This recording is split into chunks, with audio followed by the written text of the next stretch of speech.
Pour Thanksgiving, ma mère m'a déplacé au garage pour le petit ami de ma sœur. J'ai mangé seul, à côté de la boîte à outils de papa. En rentrant, le petit ami m'a aperçu, et devenu pâle et s'est enfui. Ma mère n'a pas eu le temps de demander s'ils se connaissaient. Je m'appelle Julia Morrison. J'ai 29 ans. À Thanksgiving dernier, ma mère m'a regardé droit dans les yeux et m'a dit « Déplace ton assiette. Le petit ami de Vanessa mérite une vraie place à table. Tu peux manger dans le garage, comme toujours. » Je n'ai pas discuté. J'ai porté mon assiette à travers le garage froid, me suis assise sur une chaise pliante sale à côté de la boîte à outils de mon père, et j'ai mangé de la dinde froide pendant qu'il riait et trinquait à l'intérieur. Quand je suis revenu pour déposer l'assiette vide, Ethan, le nouveau petit ami de ma sœur, a levé les yeux. Sa fourchette a heurté l'assiette avec un bruit sec. Toute couleur a déserté son visage. Ma mère a froncé les sourcils et a demandé « Ethan, vous vous connaissez ?» Il attrapait déjà son manteau et se précipitait vers la porte. Ils ont cru qu'il était malade. Ils ont cru que j'étais de nouveau l'embarras de la famille. Ils n'avaient aucune idée de qui j'étais vraiment. Ils n'avaient aucune idée de ce que j'étais sur le point de faire. Cette nuit dans le garage n'était pas la fin de mon humiliation. C'était le moment exact où leur monde entier a commencé à s'effondrer. L'appel est arrivé une semaine avant Thanksgiving. La voix de ma mère avait ce ton, celui qu'elle utilise quand elle est sur le point de me demander de me faire toute petite. « Vanessa amène quelqu'un de très spécial », a-t-elle dit. « Ça pourrait être sérieux, Julia. Alors, s'il te plaît, sois juste agréable et ne fais pas tout tourner autour de toi. » J'étais dans mon appartement à 15 miles de leur maison dans la banlieue de Cleveland. Une chambre, $950 par mois, mon nom sur le bail. J'y avais vécu pendant 3 ans. Il n'était jamais venu une seule fois. Je dois apporter un plat. J'ai demandé. Il y a eu une pause sur la ligne. En fait, nous n'aurons peut-être pas assez de chaises. Peux-tu venir un peu plus tard? J'aurais dû le savoir à ce moment-là, mais j'avais été conditionné pendant des années à accepter leurs arrangements, à être flexible, à comprendre que Vanessa avait besoin de soutien plus que moi. Ça n'avait pas toujours été comme ça. Ou peut-être que oui, et je ne l'ai vu clairement que maintenant. J'avais 6 ans quand ils ont ramené Vanessa à la maison. Elle avait 3 ans. De grands yeux bruns, de petites mains agrippées à un lapin en peluche. « Tu vas être une grande sœur », a dit ma mère, rayonnante. J'étais excité. Je pensais que j'aurais quelqu'un avec qui jouer. En quelques mois, la dynamique a changé. Julia, sois douce avec elle. Elle a tellement souffert. Nous devons la faire se sentir en sécurité, disait ma mère. Mon père ajoutait, tu es la plus forte. Tu peux gérer le partage. Je ne savais pas alors que partager signifiait tout donner, y compris mes parents. Au moment où Vanessa a eu 13 ans, le favoritisme était indéniable. Quand j'étais au tableau d'honneur au lycée, ma mère a à peine levé les yeux de son aide aux devoirs de Vanessa. C'est bien, ma chérie. Vanessa a fait tellement d'efforts ce semestre. Concentrons-nous sur la célébration de ses efforts. Mais j'avais que des A, tout ne tourne pas autour de toi, Julia. J'ai appris à rester silencieuse. J'ai appris que mes réussites rendaient Vanessa mal à l'aise, alors j'ai cessé de les mentionner. J'ai cédé ma chambre en 2015 quand Vanessa a eu besoin de plus d'espace pour son coin études. Je n'ai pas été invité aux vacances en famille en 2018 parce que quelqu'un devait garder la maison. Je n'ai pas été invité à la fête de remise des diplômes universitaires de Vanessa en 2023 parce que c'était son jour. Et puis il y a eu le garage. Ça a commencé à Pâques 2024. Vanessa a ramené sa colocataire de l'université pour le dîner. Ma mère m'a prise à part dans la cuisine. La table est trop petite. Julia, ça ne te dérange pas de manger dans le garage, n'est-ce pas? Je l'ai fixé. Le garage? Juste cette fois. S'il te plaît, ne fais pas de scène. J'ai porté mon assiette sur le sol en béton froid, me suis assise sur une chaise pliante parmi les pots de peinture et les outils de jardin, et j'ai mangé du jambon en écoutant les rires à travers les murs. Quand je suis revenu à l'intérieur, personne n'a demandé où j'étais. Personne n'a semblé remarquer que j'étais parti. C'est arrivé à nouveau le 4 juillet. Barbecue familial, 12 personnes. Ma mère, gaie, m'a tendu une assiette en carton. Jewel, il manque une chaise. Ça ne te dérange pas de manger dans le garage, n'est-ce pas? Tu l'as déjà fait. Je suis resté dans le garage avec mon hot-dog, regardant par la fenêtre tout le monde assis à la table de patio sous les guirlandes lumineuses. Mon père faisait griller les hamburgers. Ma mère versait la limonade. Vanessa riait avec ses amis. Personne n'a regardé vers le garage. Thanksgiving 2024. La collègue de ma mère s'est jointe au dîner. Ma place a de nouveau disparu. Le garage, comme toujours, a dit ma mère, sans même me regarder en me tendant mon assiette. En novembre 2025, quand elle l'a dit à nouveau pour le nouveau petit ami de Vanessa, je n'ai même pas bronché. C'était devenu normal. C'était la partie la plus dévastatrice. Le matin de Thanksgiving, je me suis levé tôt dans mon petit appartement. J'ai fait une tarte à la citrouille maison. La recette d'Eleanor. Ma grand-mère me l'avait apprise quand j'avais 12 ans. Ses mains guidant les miennes pendant que nous cannelions les bords de la croûte. Pour ma fille, disait-elle, pas petite fille. Ma fille. Eleanor était morte depuis 2 ans maintenant. Le 12 novembre 2023. Un cancer du pancréas, rapide et brutal. À ses funérailles, ma mère a fait son éloge en la décrivant comme une grand-mère aimante pour mes 2 filles. Vanessa sanglotait. Je suis resté les yeux secs, engourdi. J'avais demandé à ma mère après, grand-mère a-t-elle laissé un testament? Le visage de ma mère s'est durci. Il n'y avait rien. Elle a tout donné à une œuvre de bienfaisance. Je l'avais cru. Je n'avais aucune raison de ne pas le faire. J'ai posé la tarte sur le siège passager de ma Honda Civic de 2019 et j'ai roulé jusqu'à la maison de mes parents. La maison coloniale à 4 chambres se trouvait dans une banlieue tranquille, le genre de quartier où les pelouses sont parfaites et tout le monde connaît les affaires de chacun. J'avais grandi dans cette maison. Ma chambre d'enfant avait été convertie en dressing pour Vanessa en 2016. Ma mère a ouvert la porte, a pris la tarte sans me remercier. Oh, nous avons déjà 3 desserts. À l'intérieur, Vanessa et son petit ami étaient assis sur le canapé. Elle était radieuse dans un pull crème, sa main posée sur son genou. Il était beau, la trentaine, soigné, avec un sourire confiant. Mon père versait du vin. Ma mère rayonnait. Julia, voici Ethan, a dit ma mère. Ethan, voici notre autre fille. La pause avant, autre, était brève mais délibérée. Je l'avais entendu toute ma vie. Ethan m'a serré la main brièvement. Il ne m'a pas regardé directement. Il s'est immédiatement retourné vers Vanessa. Ils semblaient à l'aise ensemble. Familier. Ils s'intégraient au tableau familial d'une manière que je n'avais jamais réussi. 1 heure plus tard, la famille élargie est arrivée. Tante Carole et son mari, oncle Doug, 2 amis de la famille. Ma mère m'a de nouveau prise à part dans la cuisine. Julia, ma chérie, nous allons avoir besoin que tu sois flexible. Oui, a ajouté mon père derrière elle. La table de salle à manger ne peut accueillir confortablement que 8 personnes.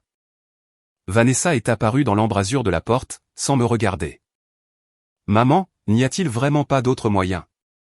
La voix de ma mère était douce. Ma chérie, ce n'est rien. Julia ne dérange pas. N'est-ce pas, Julia? J'ai regardé la salle à manger. 8 chaises autour de la table. L'une d'elles avait un J gravé sur le dossier. La chaise que mon père m'avait faite quand j'avais 7 ans.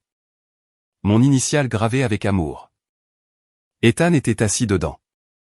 Les yeux de ma mère étaient à la fois un avertissement, une supplication et une menace. Je connaissais ce regard. Il signifiait, ne gâche pas ça. Je n'ai rien dit. Elle a souri. Bien. Le garage est chauffé. Tu seras très bien. Ma mère m'a conduite au garage. Elle a installé un plateau TV pliant, un tabouret en métal. C'est juste pour aujourd'hui, tu comprends? Elle a marqué une pause à la porte. Je fais ça pour Vanessa. Elle mérite de se sentir spéciale. Tu as toujours été si indépendante. Tu n'as pas besoin de ça comme elle. La porte s'est refermée, pas à clé, mais le clic était définitif. Le garage sentait l'huile moteur et le vieux carton. L'établi de mon père était couvert de sueur. Un calendrier de 2019 était toujours accroché au mur. La page de juillet montrant une scène de plage. Le thermomètre indiquait 43 degrés. Mon souffle formait de petits nuages dans l'air. Je me suis assise sur le tabouret et j'ai équilibré mon assiette sur le plateau TV. Dinde, purée de pommes de terre, haricots verts, sauce au canneberge. La nourriture était déjà froide. J'ai mangé avec une fourchette en plastique parce que ma mère ne m'avait pas donné de vrai couvert. Par la fenêtre, je pouvais les voir à table, passant les plats, riant, trinquant avec des verres de vin qui captaient la lumière. Vanessa rayonnait. Ethan charmait. La main de ma mère reposait sur son épaule. Maternelle et approbatrice. Mon père remplissait son verre de vin. Personne n'a regardé vers le garage. 23 minutes. C'est le temps que j'ai passé assise là, mâchant en silence, regardant ma famille célébrer sans moi. J'ai entendu la voix d'Ethan à travers le mur, plus forte que les autres. Cette famille est si chaleureuse. Vanessa, tu as tellement de chance d'avoir ça. Mes mains se sont serrées sur ma fourchette. Je n'ai pas pleuré. Je n'ai pas enragé. J'ai juste regardé, cataloguant, mémorisant. La façon dont la main de ma mère s'attardait sur l'épaule d'Ethan. La façon dont mon père acquiesçait d'approbation à quelque chose qu'il disait. La façon dont Vanessa se penchait vers lui amoureusement. Personne n'a mentionné mon absence. Pas une seule fois.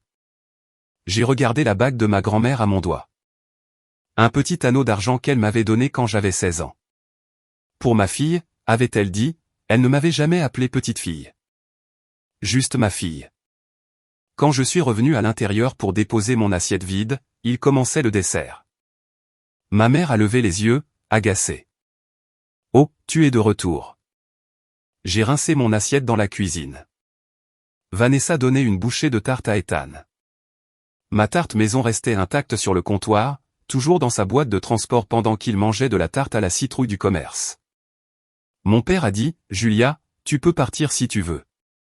Nous allons bientôt faire des photos de famille. Il voulait dire, tu n'es pas nécessaire. Je me suis retourné, nos regards se sont croisés avec la salle à manger, et c'est là qu'Ethan m'a vu. Sa fourchette s'est arrêtée en l'air. Ses yeux se sont écarquillés. La couleur a déserté son visage en quelques secondes, non pas progressivement, mais comme si quelqu'un avait tiré une prise. La fourchette a claqué sur son assiette. Le son était sec, fort. Tout le monde a cessé de parler. Ma mère a froncé les sourcils. Ethan. Il s'est levé, sa chaise raclant. Je suis désolé. J'ai besoin de... Vanessa lui a attrapé le bras. Tu vas bien? Je crois que j'ai mangé trop vite. J'ai besoin d'air. Sa main tremblait alors qu'il attrapait son manteau accroché. Ethan, qu'est-ce qui ne va pas? Tu la connais? La voix de Vanessa a monté, confuse. Non. Non. Je ne me sens pas bien. Je suis désolé. Il a trébuché avec son manteau, a failli trébucher sur le tapis. Vanessa l'a suivi jusqu'à la porte, perplexe. Ma mère m'a fixé, son visage se durcissant.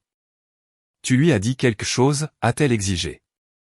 Je venais d'entrer, ai-je dit. Mais je savais. Et il savait. Je savais. La voiture d'Ethan a reculé rapidement de l'allée, les pneus crissant légèrement. Les phares ont balayé le salon. Puis il est parti. Vanessa se tenait près de la porte, son mascara commençant à couler. C'était tellement bizarre. Il allait bien il y a 2 secondes. Ma mère s'est retournée contre moi. Que as-tu fait? J'ai nettoyé mon assiette. C'est tout. Il allait bien jusqu'à ce que tu entres. Sa voix était froide, accusatrice. Tu ruines tout. Vanessa a commencé à pleurer. Mon père est resté silencieux, ne me défendant pas, ne défendant personne. Tante Carole a chuchoté à son mari. Les amis de la famille ont échangé des regards gênés. Je suis resté dans la cuisine, absorbant le blâme, ne disant rien. Finalement, j'ai pris mon manteau. Je vais partir. Joyeux Thanksgiving. Personne ne m'a arrêté. Dans ma voiture, mes mains ont serré le volant. J'ai pris une profonde inspiration. Mon téléphone a vibré. Numéro inconnu. Nous devrions parler. Ne mentionne pas mon passé à ta famille. Cela ferait du mal à Vanessa. J'ai fixé le message. Passé. J'ai retapé. Je ne sais pas de quoi tu parles. 3 points sont apparus, puis ont disparu. Pas de réponse. Je suis resté assise dans l'allée sombre, mon esprit s'emballant. Passé Puis ça a fait tilt. La candidature de mai, le faux CV. Je suis rentré chez moi et j'ai ouvert mon ordinateur portable.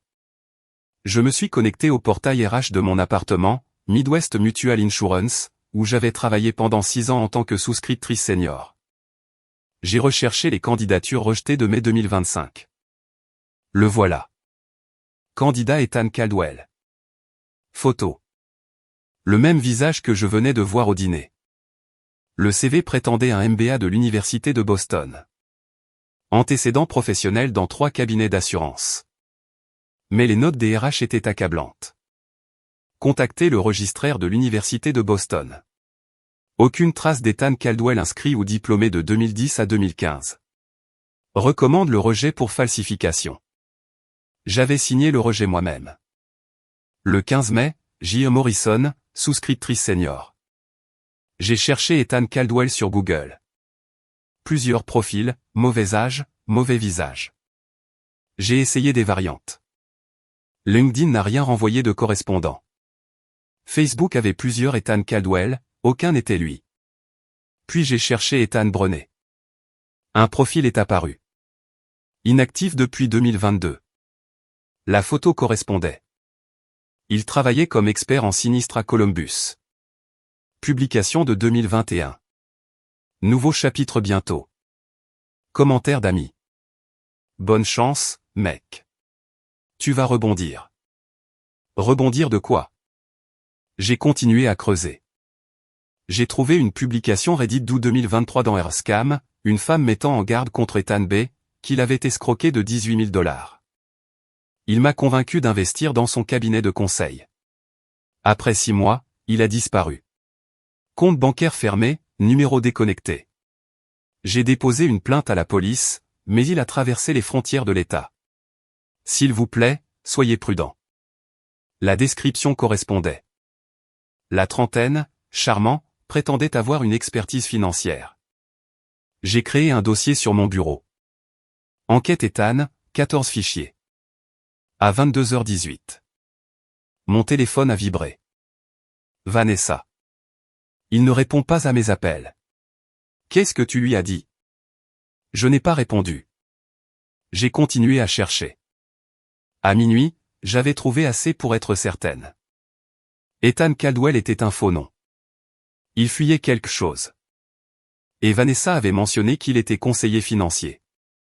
Même discours, même escroquerie, nouvelle victime. Le lendemain matin, j'ai appelé une détective privée, Diane Kowalski, recommandée par un collègue. Ancienne flic. S'il essaie d'arnaquer ta sœur, il en veut à quelque chose de gros, a dit Diane. Ta famille a-t-elle de l'argent? J'ai marqué une pause. Je ne sais plus. Découvrez-le. C'est son motif. Elle a fait glisser sa carte de visite sur la table. Je peux creuser plus profondément. Un acompte de $800 couvre les 8 à 10 heures préliminaires. Vérification des antécédents, réseaux sociaux, dossiers judiciaires. Si nous avons besoin de surveillance, c'est en supplément. J'ai fait le chèque. Mes mains étaient fermes. Diane m'a regardé attentivement. Encore une chose. S'il t'a reconnu et a paniqué, qu'as-tu qui le fait peur? Je l'ai rejeté. Je sais que c'est un menteur. Ce n'est pas assez pour fuir. Quoi d'autre? Je suis rentré chez moi avec sa question tournant dans ma tête. Qu'est-ce que j'avais? Puis ça m'a frappé. Le pouvoir. Au travail. J'étais souscriptrice senior. Je pouvais le signaler, le mettre sur liste noire dans toute l'industrie, ruiner ses fausses qualifications de manière permanente. Il n'avait pas peur de moi. Il avait peur de ce que je pouvais faire à son arnaque, ce qui signifiait que Vanessa était la cible. Mais pourquoi? Cet après-midi-là, Vanessa m'a envoyé un SMS. Ethan dit qu'il est désolé d'être parti. Il a une intoxication alimentaire. Nous sommes toujours d'accord pour Noël. Ne gâche pas ça pour moi, Julia. Je n'ai pas répondu. J'ai appelé Diane. Creuse plus vite. En grandissant, on m'avait appris que l'amour signifiait le sacrifice, qu'être la plus forte signifiait accepter moins, que Vanessa, parce qu'elle avait été adoptée, méritait plus de soins, plus d'attention, plus de grâce. Ma mère l'avait ramenée à la maison en mars 2002. J'avais 6 ans. Vanessa avait 3 ans, une petite fille qui avait traversé le système de placement familial et qui avait besoin de stabilité et de sécurité. J'ai compris que je voulais aider. Mais quelque part en chemin, aider est devenu effacé. Quand Vanessa avait des difficultés à l'école, mes réussites étaient minimisées pour qu'elle ne se sente pas mal. Quand Vanessa voulait ma chambre parce qu'elle était plus grande, on me disait d'être généreuse. Quand Vanessa avait besoin de soutien émotionnel, on me disait d'être indépendante. Au moment où j'étais adolescente, le modèle était établi. Vanessa était l'enfant chéri. J'étais l'idée après coup. La seule personne qui a vu clair était ma grand-mère, Eleanor Francis Morrison, la mère de ma mère. Elle vivait dans une maison victorienne à Shaker Heights, tout en bois sombre et bibliothèque du sol au plafond. Elle m'appelait chaque semaine, m'emmenait déjeuner une fois par mois. Quand j'étais avec elle, je me sentais vu. Ta mère essaie de guérir sa propre blessure en créant une en toi, m'a-t-elle dit une fois autour d'un café en 2020. Ne la laisse pas faire. Tu es mon sang, Julia. Tu es ma fille. Je n'ai pas compris ce qu'elle voulait dire alors. Je pensais qu'elle faisait juste du favoritisme dans le sens inverse. Mais elle a continué à appeler, a continué à m'inviter. Quand ma mère s'en est plainte, Eleanor a dit platement, « Je corrige ton favoritisme. » La dernière fois que je l'ai vue, c'était le 10 novembre 2023. Elle était à l'hôpital, 2 jours avant sa mort. Le cancer s'était propagé rapidement. Elle pouvait à peine parler. Je lui ai tenu la main. Elle a serré la mienne faiblement. « Ne les laisse pas t'effacer, ma chérie », a-t-elle chuchoté. Je me suis assuré qu'il ne pouvait pas. Je ne savais pas ce qu'elle voulait dire. Je pensais qu'elle était confuse à cause des médicaments. Elle est morte 2 jours plus tard. À ses funérailles, ma mère a fait son éloge en la décrivant comme une femme qui aimait ses 2 petites filles également. C'était un mensonge. Eleanor m'avait aimé davantage, non pas parce que Vanessa n'était pas digne, mais parce qu'elle voyait que j'étais effacé. Après les funérailles, j'ai posé des questions sur le testament. La réponse de ma mère a été rapide et définitive. Il n'y avait rien. Elle a tout donné à une œuvre de bienfaisance. J'avais accepté. Quel choix avais-je? Pendant 1 an, j'ai fait mon deuil tranquillement. Seul dans mon appartement, je sortais la boîte des affaires d'Eleanor que j'avais conservée. Des lettres qu'elle m'avait écrites. Des photos de nous ensemble. Ses aiguilles à tricoter. Une photo de 2018. Eleanor et moi à sa table de cuisine. Son écriture manuscrite au dos. Mon héritage. Je n'ai jamais remis en question ce que ma mère me disait jusqu'à ce que le SMS d'Ethan mentionne son passé. Jusqu'à ce que je commence à creuser, jusqu'à ce que je réalise que s'il cachait quelque chose, peut-être ma mère aussi. Le 5 décembre, ma mère m'a invité à prendre de vieilles photos pour un projet de livre de souvenirs. Elle a dit qu'elles étaient dans le placard de sa chambre, sur l'étagère du haut. Mon père était au travail. Elle était à l'épicerie. J'étais seul dans la maison pour la première fois depuis des mois. J'ai monté les escaliers jusqu'à la chambre de mes parents. La pièce sentait les sachets de lavande, le papier peint floral, méticuleusement organisé. Le placard était fermé à clé avec un petit cadenas. J'ai hésité. Puis je me suis souvenu de la voix d'Eleanor. Je me suis assuré qu'il ne pouvait pas. J'ai cherché la clé. Je l'ai trouvée dans la boîte à bijoux de ma mère. 3e tiroir sous un collier de perles. J'ai ouvert le placard. Des boîtes de photos sur l'étagère du haut. Oui. Mais en dessous, un tiroir de bureau verrouillé. Je savais que je ne devrais pas. Mais quelque chose en moi, quelque chose qui avait mangé de la dinde froide dans un garage 4 fois pendant que ma famille riait à l'intérieur, m'a fait chercher cette clé aussi. Je l'ai trouvée scotchée sous le bord du bureau. La cachette de ma mère depuis que j'étais enfant. Le tiroir s'est ouvert avec un clic doux. À l'intérieur, des dossiers, des relevés bancaires, et une enveloppe Kraft étiquetée « Succession Eleanor Morrison, privé ». Mes mains tremblaient en l'ouvrant. Dernière volonté et testament d'Eleanor Francis Morrison. J'ai parcouru le langage juridique, le cœur battant. Puis je l'ai vu. À ma petite-fille biologique, Julia Ann Morrison, je laisse l'intégralité de mon patrimoine en fiducie évalué à $520 000. $520 000 détenus en obligations municipales et en compte d'épargne. Je l'ai lu à nouveau. Petite-fille biologique, Julia Ann Morrison, seule héritière. Le testament était daté du 18 octobre 2023, un mois avant la mort d'Eleanor. Notarié, attesté par 2 avocats. Légal, contraignant, caché. J'ai tourné à la page 3. Vanessa Marie Morrison, adoptée en mars 2002, est par la présente reconnue comme membre bien-aimé de la famille, mais pas de lien de parenté par le sang. Aucun héritage désigné. Les mots se sont brouillés. Vanessa était adoptée. Je le savais, n'est-ce pas? Mais le voir écrit comme ça en langage juridique, reconnaissant ce que ma famille n'avait jamais dit à voix haute, j'ai continué à lire.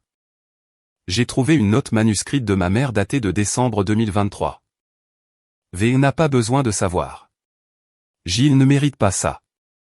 En utilisant la clause pour urgence familiale, distribuera selon les besoins. J'ai fixé les mots, ne mérite pas ça. Ma mère n'avait pas oublié le testament. Elle ne l'avait pas donné à une œuvre de bienfaisance. Elle l'avait caché délibérément pendant 1 an. Attaché au testament se trouvait un autre document. Une déclaration de succession simplifiée déposée auprès du tribunal des successions du comté de Cuyahoga datée du 18 décembre 2023. Je l'ai lu avec une horreur croissante. Moi, Patricia Morrison, jure sous peine de parjure que la défunte est décédée AB intestat sans testament. Actifs totaux $45 000. Ma mère avait juré sous serment qu'Eleanor était morte sans testament. Elle avait prétendu que la succession n'était que de $45 000. Elle avait menti à un tribunal. Ce n'était pas seulement dissimuler un héritage. C'était de la fraude. J'ai saisi mon téléphone avec des mains tremblantes et j'ai photographié chaque page. 7 pages au total. Le testament, la déclaration, le relevé bancaire montrant le solde de la fiducie de $523 180 intact. J'ai entendu une voiture dans l'allée. J'ai tout remis en place, verrouillé le tiroir, remplacé la clé, verrouillé le placard, attrapé une boîte de photos au hasard. Au moment où ma mère a ouvert la porte de la chambre, j'étais debout près du placard, tenant des photos d'enfance. « Julia, qu'est-ce que tu fais ici ?» Je les ai trouvées, ai-je dit, levant une photo.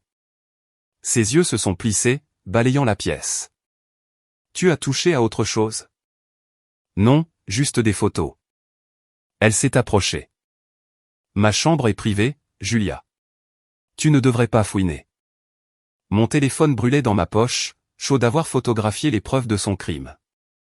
« Je vais te raccompagner, a-t-elle dit. À la porte, elle a ajouté, Noël est dans 3 semaines. Vanessa veut que tu sois là. Essaie de ne pas tout gâcher cette fois-ci. J'ai hoché la tête, suis parti, me suis assise dans ma voiture, j'ai ouvert les photos sur mon téléphone, et j'ai chuchoté, tu as volé mon héritage. Tu as menti sur qui je suis, et tu as commis une fraude. Le 10 décembre, Diane a appelé. Rapport terminé.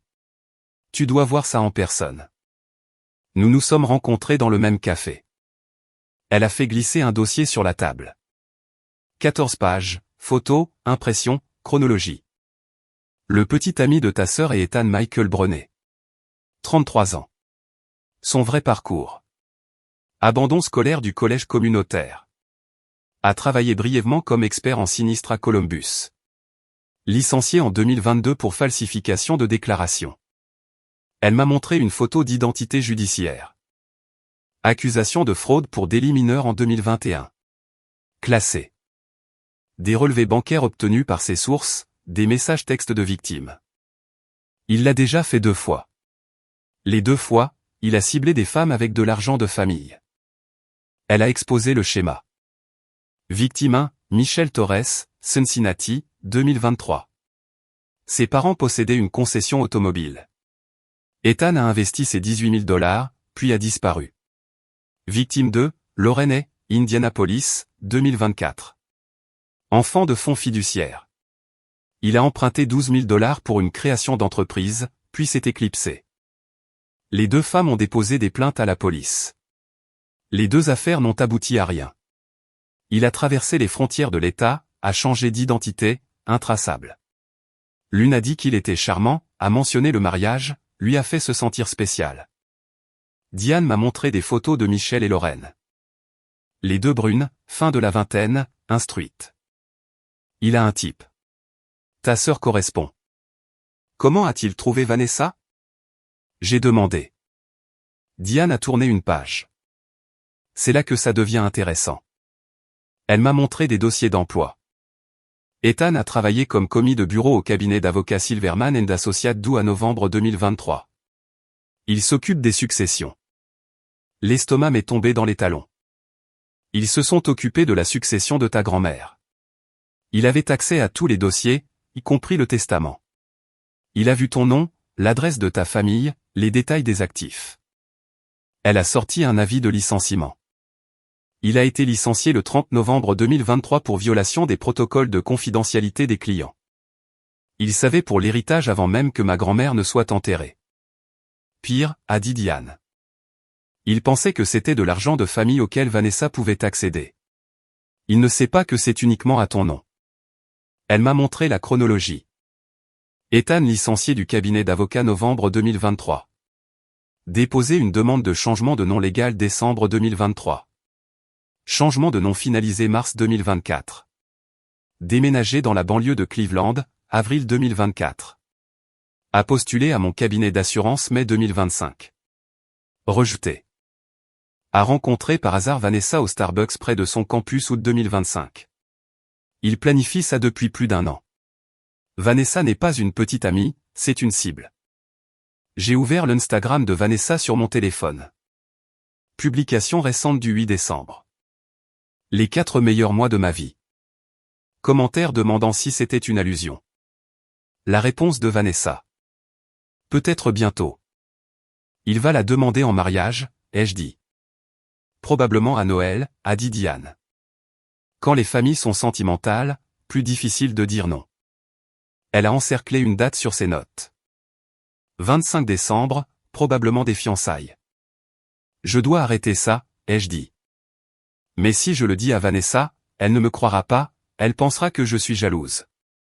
Alors tu as besoin de preuves qu'elle ne peut pas nier, a dit Diane. Et tu dois agir vite. J'ai payé Diane un supplément de 400 $ pour le rapport final. 1 200 $ au total pour 12 heures de travail, ça valait chaque centime. Mais j'avais un autre problème maintenant. J'avais la preuve qu'Ethan était un escroc. Mais j'avais aussi la preuve que ma mère était une criminelle, et je devais décider quoi faire des deux. Le 15 décembre, dimanche. J'ai envoyé un SMS à ma mère, nous devons parler seuls du testament de grand-mère. Elle a appelé immédiatement, la voix aiguë. Quel testament? Il n'y a pas de testament. J'ai des photos. Rencontre-moi pour un brunch. Juste nous. Tu as fouillé dans mes affaires. Tu n'avais aucun droit. Dimanche 10h. Bluebird Café où j'envoie ces photos à un avocat demain. Long silence. D'accord. Mais cette conversation ne quitte pas cette table. Nous verrons. Dimanche matin. Elle est arrivée à l'heure. S'est assise en face de moi, les lèvres pincées. J'ai fait glisser une photo imprimée du testament sur la table. Son visage s'est durci. Où as-tu eu ça? Ton tiroir verrouillé. Celui que tu pensais que je ne trouverais jamais. Tu as forcé l'entrée de ma chambre. Tu as brisé un testament légal. Le café entre nous est resté intact. Les mains de ma mère étaient à plat sur la table, sa bague en diamant attrapant la lumière. La bague d'Eleanor, celle qu'elle m'avait promise quand j'avais 16 ans. Ma mère l'avait prise de la maison d'Eleanor le lendemain de sa mort. 520 000 $, ai-je dit. Grand-mère me l'a laissée. Tu l'as cachée pendant 1 an. Pourquoi? Elle a commencé par des excuses. Je te protégeais de la responsabilité. Le moment n'était pas le bon. Vanessa aurait été blessée. J'attendais que tu mûrisses. J'ai contré chacun d'eux calmement. Tu ne comprends pas ce que c'est que d'équilibrer les sentiments de deux filles. Une fille. Tu m'as effacé pour l'élever. Ce n'est pas juste. Pas plus que de voler mon héritage. Son café a légèrement débordé quand elle a fait un geste. Un liquide brun s'est répandu sur la nappe blanche. Aucune de nous n'a bougé pour le nettoyer. Je me suis penché en avant. Je sais que Vanessa est adoptée. Le testament le dit. As-tu jamais prévu de me dire que je suis la seule petite fille biologique? Son visage s'est effondré brièvement, puis s'est durci à nouveau. Ta grand-mère n'a jamais compris. Vanessa avait plus besoin de nous. Nous devions la faire se sentir égale en me diminuant. Tu as toujours été forte. Tu n'avais pas besoin, j'avais besoin d'une mère. Sa voix a monté. Tout ce que nous avons fait était pour protéger Vanessa. Elle a été abandonnée une fois. Nous ne pouvions pas la laisser ressentir ça à nouveau. Alors tu m'as abandonné à la place. La femme à la table voisine a jeté un coup d'œil. Ma mère a baissé la voix, embarrassée. Toujours une question d'apparence. J'ai sorti un autre document, la déclaration de succession simplifiée. Tu n'as pas seulement caché le testament. Tu as déposé un faux affidavit auprès du tribunal. Tu as juré sous serment que grand-mère est morte sans testament.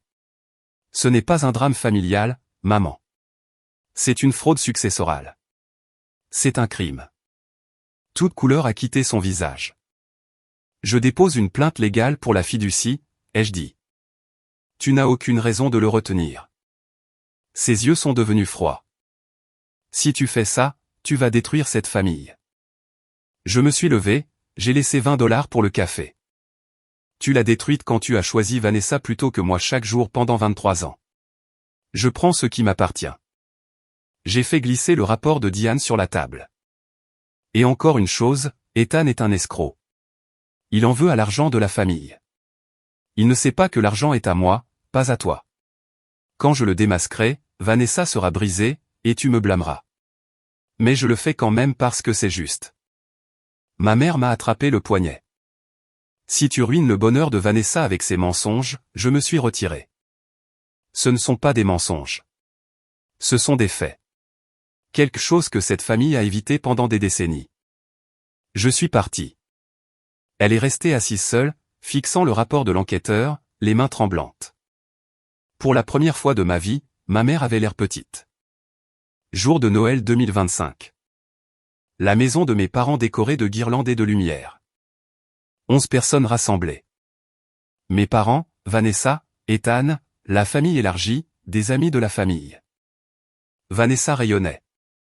Elle portait une robe rouge, ses cheveux parfaits, le bonheur rayonnant d'elle.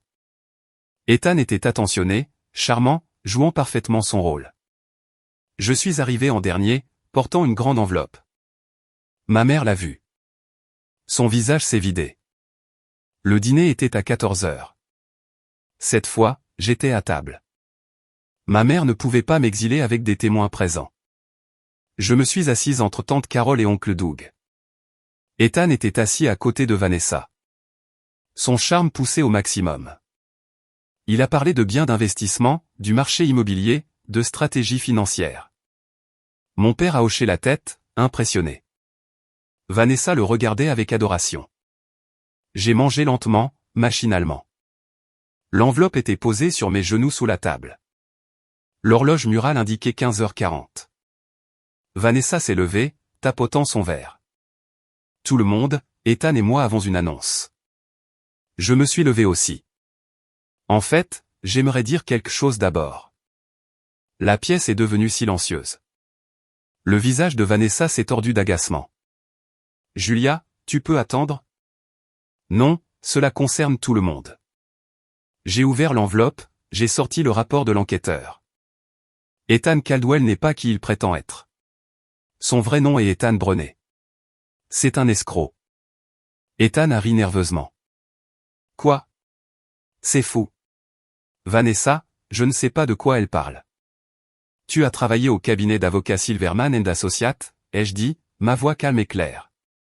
Tu as volé des informations de la succession de ma grand-mère. Tu as changé ton nom.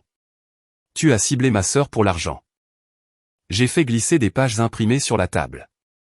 Photo d'identité judiciaire. Déclaration de victime. Dossier de licenciement. Chronologie. Tante Carole a halté. Mon père a ramassé les papiers. La voix de Vanessa a tremblé. C'est un mensonge. Tu inventes ça parce que tu es jalouse. J'ai des relevés bancaires, des témoignages de victimes, des documents juridiques. J'ai regardé Ethan. Et ton petit ami sait que je dis la vérité. Regarde son visage. Le charme d'Ethan se fissurait. Il a essayé différents mensonges. Ces documents sont faux. Tu me confonds avec quelqu'un d'autre. C'est un malentendu. Mon père a interrompu. Explique la photo d'identité judiciaire. Ethan n'a pas pu. Il s'est tourné vers Vanessa, désespéré. Bébé, tu dois me croire. Elle essaie de nous saboter parce qu'elle m'a rejeté pour un emploi. Et il s'est arrêté. Il a réalisé son erreur. Voilà, ai-je dit. Tu admets avoir postulé à mon cabinet. Sous quel nom, Ethan? Les mains de Vanessa tremblaient. Ma mère est restée figée. Oncle Doug s'est levé en colère. J'ai sorti la dernière page. Tu savais pour l'héritage de ma grand-mère. Tu pensais pouvoir épouser Vanessa et y avoir accès. Mais tu n'as pas lu le testament assez attentivement. J'ai fait glisser le testament sur la table. L'argent n'est pas de l'argent de famille. C'est le mien. Seulement le mien. Vanessa a ramassé le testament, les mains tremblantes. Elle a commencé à lire. Vanessa, il y a quelque chose d'autre que tu dois savoir, ai-je dit, ma voix plus douce maintenant. Tu es adoptée. Je suis la petite fille biologique. Grand-mère m'a laissé 520 000 $. Maman nous l'a caché à toutes les deux. Vanessa a lu la clause surlignée. Adopter maman. Ma mère a commencé à pleurer. Nous allions te le dire quand, la voix de Vanessa s'est brisée. J'ai 26 ans. Ethan a essayé de se lever pour partir. Mon père l'a bloqué. Tu ne vas nulle part. Oncle Doug a sorti son téléphone. J'appelle la police. Ethan a supplié. Je l'aime. Je n'allais pas, tais-toi, a dit oncle Doug. Vanessa s'est levée, a couru à la salle de bain, a verrouillé la porte. Nous pouvions l'entendre pleurer à travers les murs. Ma mère était hystérique. Mon père est resté assis en silence. Les invités chuchotaient, mal à l'aise. Tante Carole m'a regardé avec quelque chose comme de la fierté. La police est arrivée 18 minutes plus tard. Ils ont interrogé Ethan. Pas d'arrestation. C'était une affaire civile. La fraude exige que les victimes portent plainte. Mais ils ont tout documenté. Ethan est parti. Vanessa ne voulait pas le voir. Elle est restée enfermée dans la salle de bain. J'ai aidé à nettoyer. Du jambon à moitié mangé sur la table. Des cadeaux non ouverts. Noël gâché. Mais Vanessa était en sécurité. À 18h30, elle est sortie. Les yeux gonflés. Elle m'a regardé. C'est vrai? Tout ça? J'ai hoché la tête. J'ai besoin d'être seule. Elle a quitté la maison sans son manteau. Elle est partie en voiture.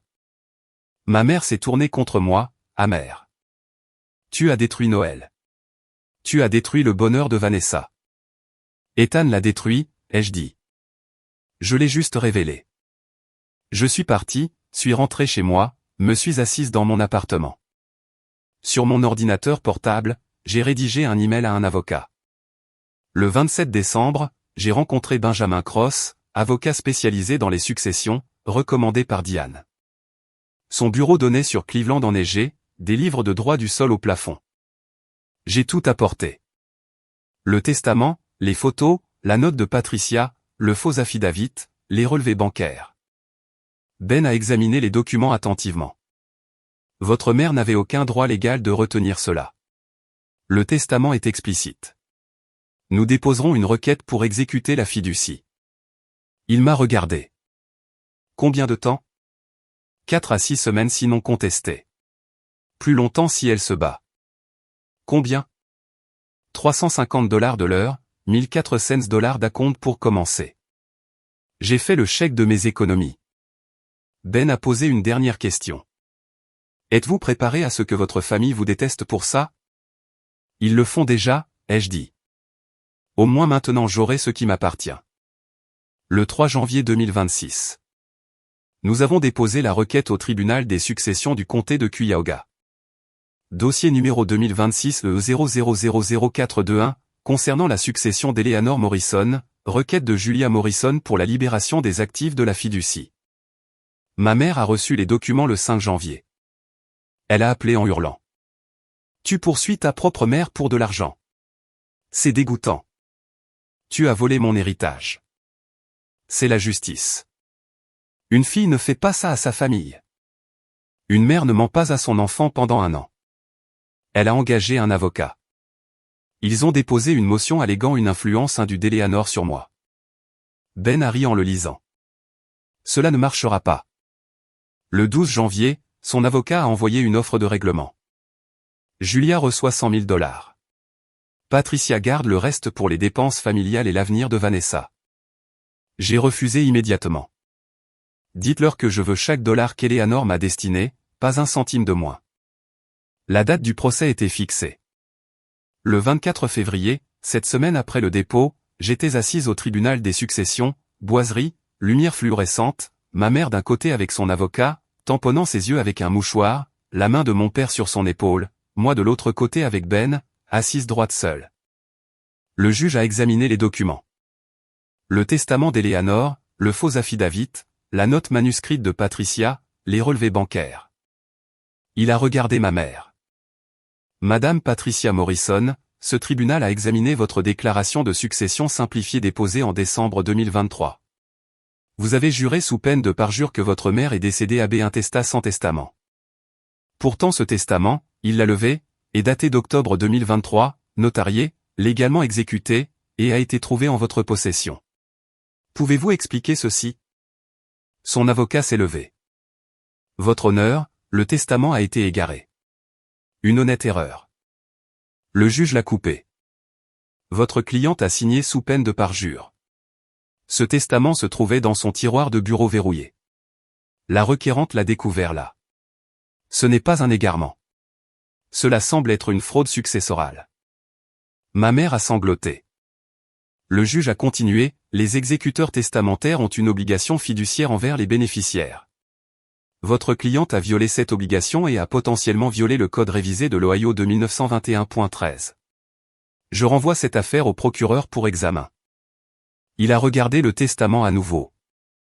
Au fin de cette requête, je déclare le testament valide, clair et juridiquement contraignant. Les actifs de la fiducie seront libérés en totalité à Julia Ann Morrison. Requête accordée. Le marteau a frappé le banc 3 fois. Sec. Définitif. Le visage de ma mère s'est effondré. Alors que nous quittions la salle d'audience, mon père lui a chuchoté, « As-tu vraiment cru que tu t'en sortirais avec ça ?» Elle n'a pas répondu. Je suis passé devant eux. Je n'ai pas regardé en arrière. Le 3 février, mon téléphone a vibré pendant une réunion au travail. Notification bancaire. Virement reçu $520 000. Solde du compte $523 847 et 38 cents. J'étais assise dans mon petit appartement. Les mêmes meubles IKEA, la même moquette tachée, la même vue sur le parking. J'ai fixé le chiffre. $1 demi-million. Je n'ai pas fêté. Je n'ai pas pleuré. Je me suis juste assise. Grand-mère, ai-je chuchoté. Je l'ai eu. Merci de m'avoir vu. J'ai ouvert mon ordinateur portable, j'ai cherché des condos à vendre, banlieue de Cleveland. Le 2 mars, j'ai acheté un condo de 2 chambres dans une banlieue différente. À 40 miles de mes parents. Moderne, lumineux, le mien.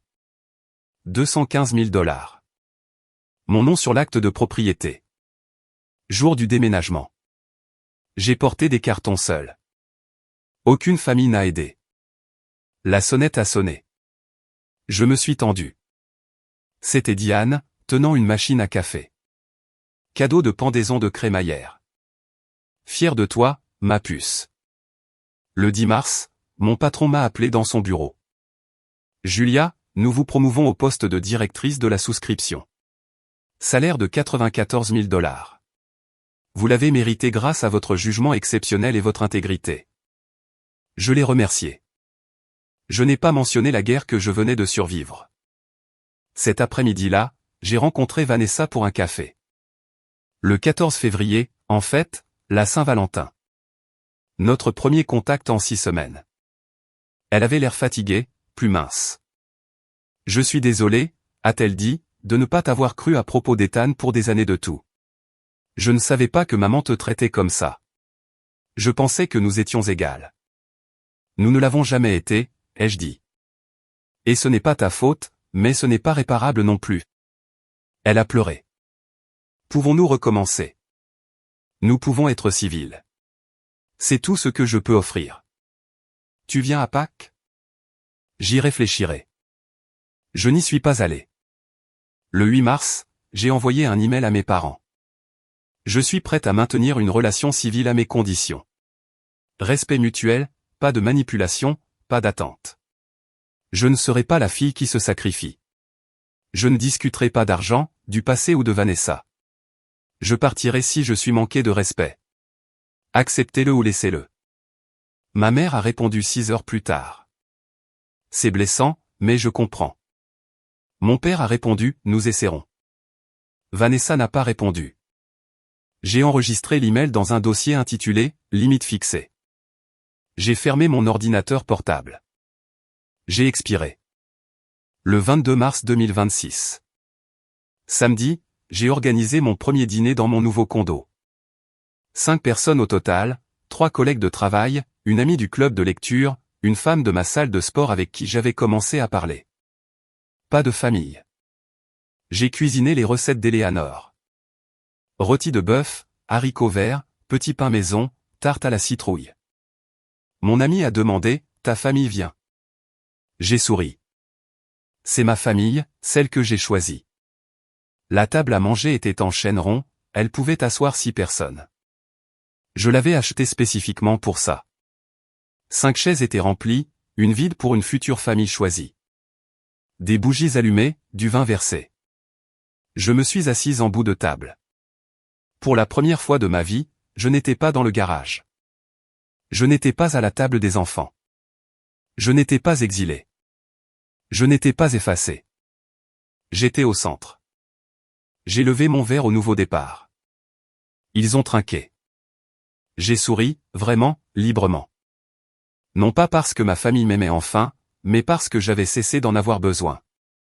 J'avais repris mon nom, mon héritage, ma place à table, mon droit de me définir. Cette nuit de Thanksgiving dans le garage, froide, humiliée, seule, j'avais fait un choix, pas de vengeance, pas même de justice au début, juste un refus. Refus d'accepter leur histoire sur qui j'étais. Et en refusant leurs mensonges, j'ai trouvé ma vérité. Eleanor avait eu raison. Elle s'était assurée qu'il ne pouvait pas m'effacer. Ni légalement, ni financièrement, ni définitivement. Le testament était son dernier acte d'amour. Sa façon de dire, tu comptes. Tu es mon sang. Tu es ma fille. Et j'avais honoré cet amour en me battant pour lui. Ma mère a perdu l'argent. Elle a perdu son image propre. Elle pourrait faire face à des accusations criminelles pour la fraude. Vanessa a perdu un petit ami escroc et a gagné la vérité sur son identité. Douloureuse mais nécessaire. J'ai perdu un système familial toxique et je me suis retrouvé. Les bougies vacillaient sur ma table. Mes amis riaient. Quelqu'un a rempli les verres de vin.